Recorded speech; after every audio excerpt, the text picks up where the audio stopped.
Not sure how we're going in. Just a dumb greaser.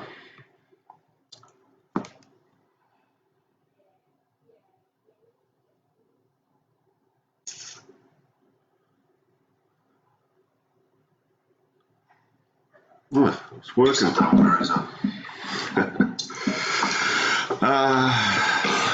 We still got everyone there.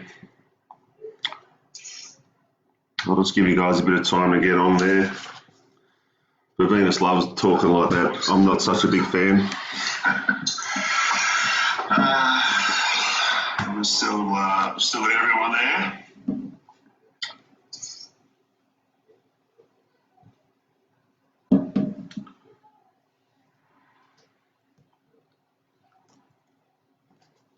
I'll just give everyone a bit of time to catch up.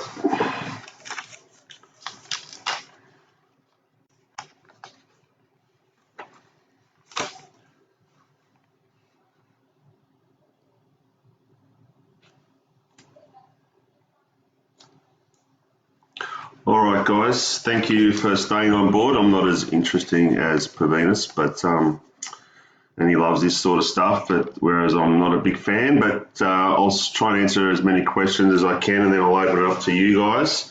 And as Steve mentioned earlier, we'll try and talk a little bit around the people side of this. Obviously, it's hitting everyone really hard, so I'll try and offer a bit of support where I can.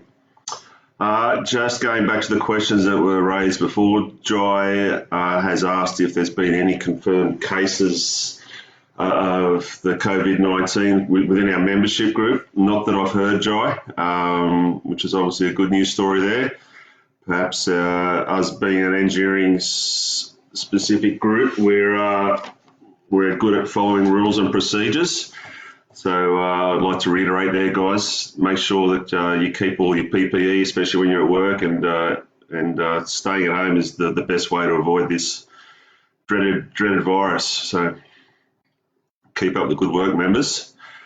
Bruce Cooper has asked the question, why is there no social distancing in the workplace?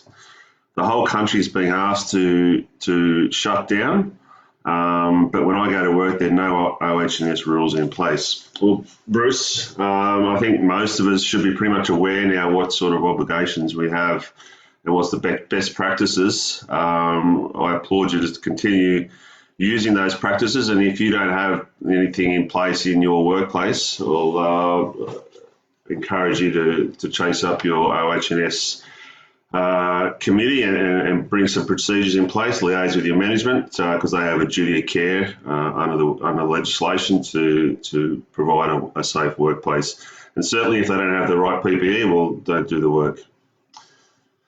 Matt Ree, we've been given when ops managers and managers up from there will be taking leave without pay. I'm told that they are also in the same situation as us, although I haven't seen any data around that. Roscoe, I hope they are not standing down the people who have been working on the Lamey points debacle. Well, it wouldn't matter if they did, Roscoe, because they wouldn't do any better. I might just use that as an opportunity where we're at with the Lamey points debacle. Myself, Mark Gant and Luke Murray met with a company, it's probably 2 weeks ago now, where they presented with us the Taylor-Fry model on how this, how the quota system would be worked out. And their presentation that they gave us on the PowerPoint, their first example, which was quite a simple one, was actually incorrect, and they took them some time to explain the error there. Since then, we've been afforded some time to have a look at a specific pool of people that they'd had put in that weren't in the quota system, but were considered to be overpaid. And surprise, surprise, we just found a whole lot of errors there. People that were going to be told that they were going to owe equal to what a course is, a level is, over something like 2,200 days. So we've got to have that, go back with them and have a discussion around that. Some people have been given some money because they were underpaid. We haven't had a chance to see if that's right or not yet. And obviously those people that were at the top end of the scale, outside of the quotas and the lower end, we don't think that they've received their money yet. So that debacle is an ongoing one, and hopefully once all this is over, we can try and get on top of that. Now, Ken Aston's asked, and Steve sort of touched on this in his little spiel, that due to New South Wales Long Service Leave Act that was passed over the weekend, I think it was, there's special provisions due to the COVID-19 allowing long service leave to be taken in one-day increments.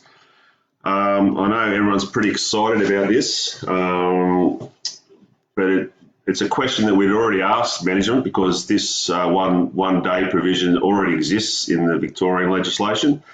And we asked Peter Smith, head of engineering IR, this question last week, and the basic upshot of the response was no. I know the people in Victoria, our members in Victoria, have tried to utilise it, and the management come back with, have a look at what it says in your EA, and if you go to clause H in our EA, it does stipulate that long service leave must be taken in 7, 8 or 15-day increments. Of course, this special legislation change has been enacted as a result of the COVID-19, and of course we will be pushing Qantas and other companies to utilise this feature, but we believe there's going to be a lot of pushback from those companies. It's just one of the many things, guys, that we're working on to try and get a position on. Our resources at the moment are extremely stretched, and we're having to prioritise. Obviously, the highest priority is about keeping people's jobs, and then from there down.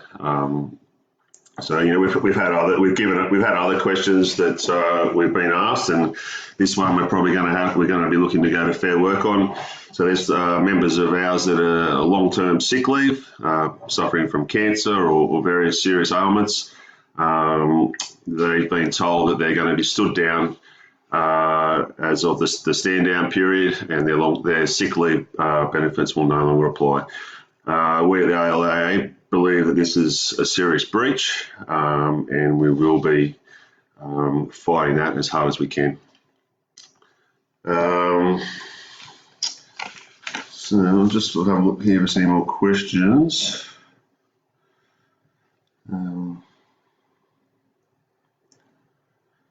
There's a question here around, can we get income protection as part of our Qantas Super?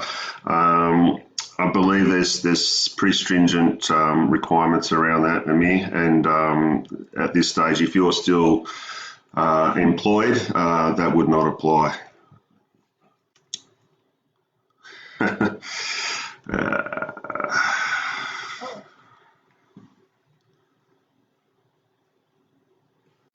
All right, I'm going to go across to the people side of things now, and look, I took on this job some 18 months ago with a view to try and build better relations with the various management groups in our industry, and obviously Qantas is a big part of that.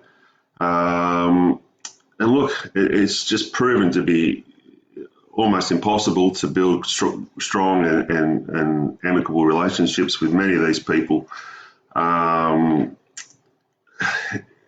It's beyond me, and now is a time when the unions and the companies can be working together to provide a better outcome for all of you guys. And the only one that's sort of showing some resemblance of that is Virgin, which I'm pleased to hear, and our execs, Mike Davies and Chris Tamblin, are doing a great job there working with management. But that's about as far as it goes, which is really disappointing.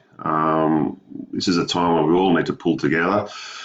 So I guess in saying that, guys, I think there's two groups that you can trust here at the moment, guys, and that's the ALAEA. We're always going to be here for you guys, and if anyone has any extenuating circumstances and they need to reach out, please do. Please feel free to call me or the office. I think I'm just pausing out there.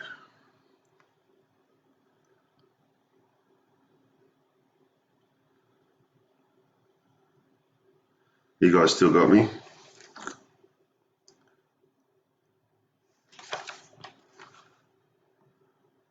Hello?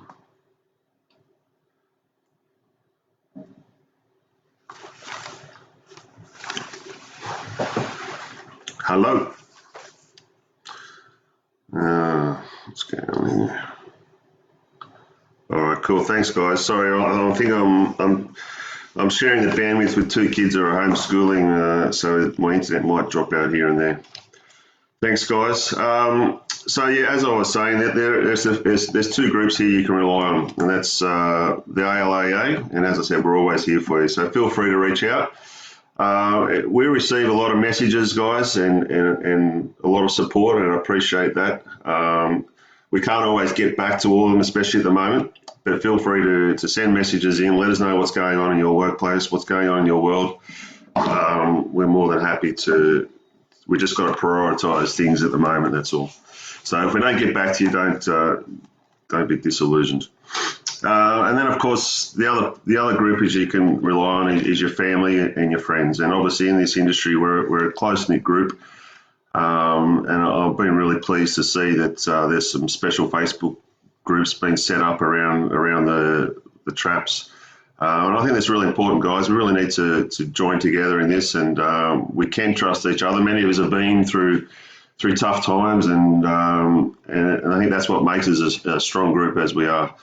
Because we do come through these things, and we are always stronger for it. And it's something that these management bastards can't take away from us. So stand united, guys. Stand strong. And some things that I think I try and to obviously there's a lot of stress in my world at the moment, but it's always good to try and get a bit of exercise in. Call your mates up, have a beer, get those little jobs done around the house, sit down, listen to some favourite music, and read a book. But I think it's really important to try and remove yourself from social media from time to time and the news and everything. Just try and just clear your head. Well,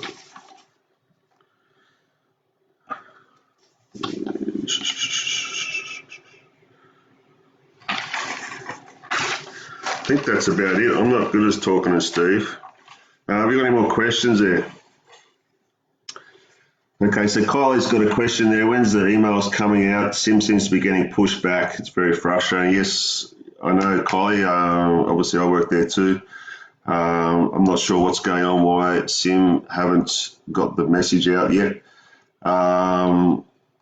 Look, we've got more questions than we do answers. So many questions we've asked, we haven't had responses to. Like we've asked, if a guy that's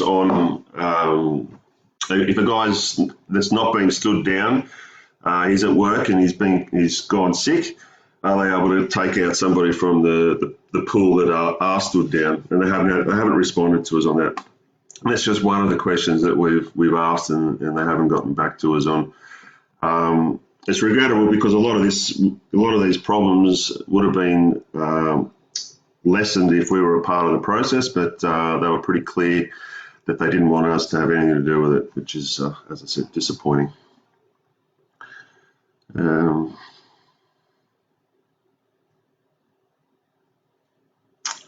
not getting many questions, guys. I think Steve must have answered all the questions. Just with all the just the financial stuff, guys, around whether you're getting your entitlements to the government assistance and whatever that is. We're an association. We're good at giving out information around industrial matters, but I would urge you to seek financial advice from those that are professionals in that field. That's about it.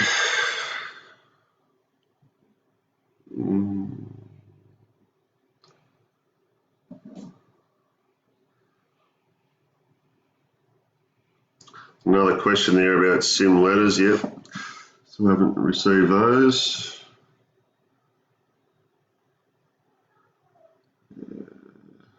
All right, guys. Well, I think, as I said, Steve did a pretty good job there of answering all those questions. It's his forte.